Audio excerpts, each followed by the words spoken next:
Hey guys, what's up? In this tutorial we're going to show you how you can share only your website project's draft with your co-editors on Google Sites in 2026.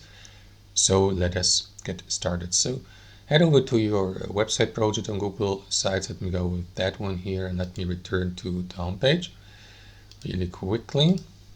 So let's assume you've been working on your project with some co-editors and you don't want to share the published version but only a draft before it goes online, guys. This is how you can do it. So if you'd like to share it with your co-editors, click into this button here, share with others, in the top right, and here, guys, you will see a list of all users that have already access to it, probably with you if you created the website project.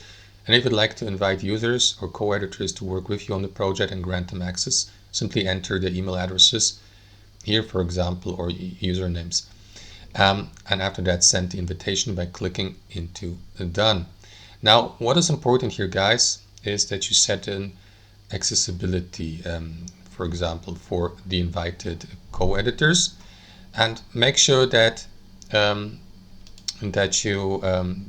before you share it, that you see that information here, draft, and you will see it, for example, as long as you haven't published the site, because once you have published it, the status will change from draft to published site here. So you can set the accessibility for both for drafted projects as well as for published sites by simply clicking into the drop-down menu.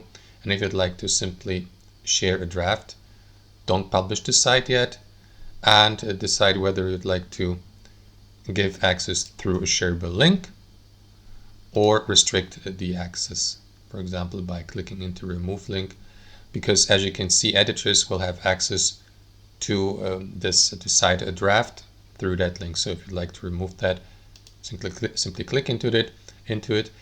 And as previously mentioned, guys, published sites are not drafts anymore, so just make sure that you don't publish it before sharing it with your co-editors if you'd like to share it as a draft. And that's it. Thanks for watching and have a wonderful day.